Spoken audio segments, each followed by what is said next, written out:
Richard Ashworth, Conservative MEP for the South East. At the beginning of this year, a ban on so-called sow stalls came into force across Europe, but not all countries are so far complying. What's the latest situation? The situation as of today is that the European Commission has started infringement proceedings against 9 member states who are clearly in breach of the promise which they made. They're investigating another 5 member states who have failed or would appear to be failing to comply, which means that there are just 13 member states who are compliant, which incidentally includes the United Kingdom.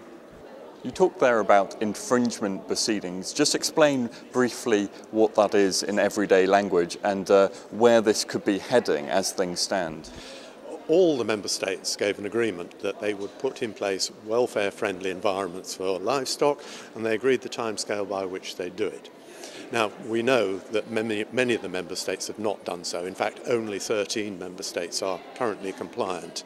For those that are not, therefore, the European Commission will start what is called infringement proceedings. To you and I means take them to court, and if found guilty, fine them, and continue to fine them until they take the necessary steps. Because this was an agreement which they made to each other, as well as to the consumers of Europe. And it's not good enough that right now up to 40% of all the animals being kept in Europe are not being kept in the welfare-friendly environment which was mutually agreed.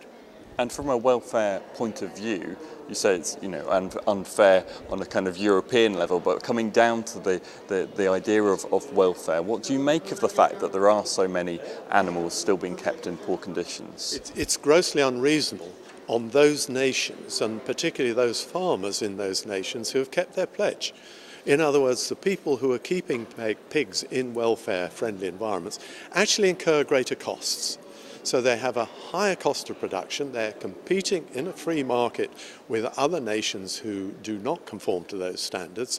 Now, if you're going to make an agreement with everybody, stick to it. If you stick to it, you can expect to be fined if you don't comply, because that's not reasonable. You've got an unfair commercial advantage and actually selling public a product which is supposed to be welfare friendly produced. It's not, and that's not good enough.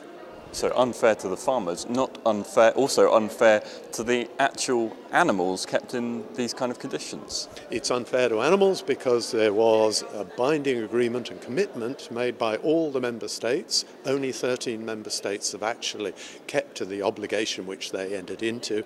But it's not fair on the animals, it's not fair on the farmers, and it's not fair on the consumers, because they are buying what they rightfully believe to be welfare-friendly, environment-produced pig meat when it's not.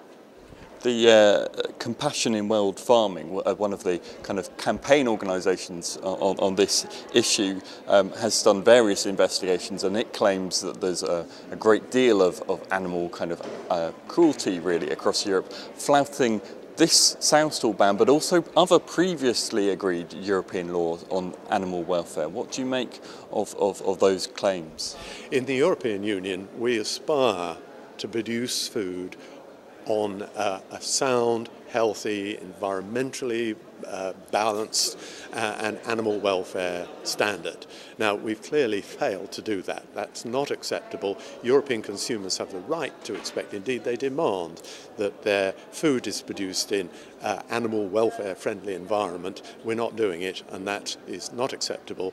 The European Commission is therefore exactly right to do as they are doing and to start these infringement proceedings. You say they're right to take action, but are they taking action fast enough, given that we're 9 months into 2013 and they're still not complying? Well, the agreement was in place and all the member states agreed. We are now, as you rightly say, 9 months further on. Unfortunately, that's the law. Unfortunately, if there's a breach of a law, it has to be properly investigated before you can bring a court case. You can't just go to court without the evidence. And I'm afraid, yes, it does take that amount of time to trawl up the evidence, and I would say 9 months actually, to be able to certify that a particular member state is not compliant is a pretty reasonable timescale, in fact, on behalf of the European Commission. They're now in court. 5 others are under investigation. I hope that they will be successfully prosecuted, and I hope that they will be forced to produce meat up to the kind of welfare standards the public expect. From a consumer point of view, some have called for a kind of consumer ban on buying pork from those countries that are flouting the rules. What would you say to that? Is that something that you would agree with? It's very difficult to do so. We still, at present, don't have complete country of origin labelling, for example, on products, and it would also be a constantly moving situation. So if you stigmatise one nation saying they're not compliant, but actually within a year they are, then they've got a marketing problem. Much better, if there's carrot and stick, it's much better to get the nation states to agree mutually that they will all enter into a programme to introduce welfare-friendly environments. If they're in failing to do so, then certainly prosecute them. But frankly, it's not good enough that all those member states have left it this long. They should have acted long ago. Just briefly, finally, Joanna Lumley has come out to the European Parliament today on this very issue. She wants to see MEPs like yourself, but also the EU as a whole, take a stronger action on animal welfare issues when it comes to pigs. Do you think her fronting a campaign like that is helpful to you? Do you think it helps take things forward? Well, she's absolutely right in what she's saying. We're a civilised society. We owe it to ourselves to keep our animals in civilised, welfare-friendly environments. That's perfect common sense, and that's what consumers demand. So her campaign is exactly right. She has my support.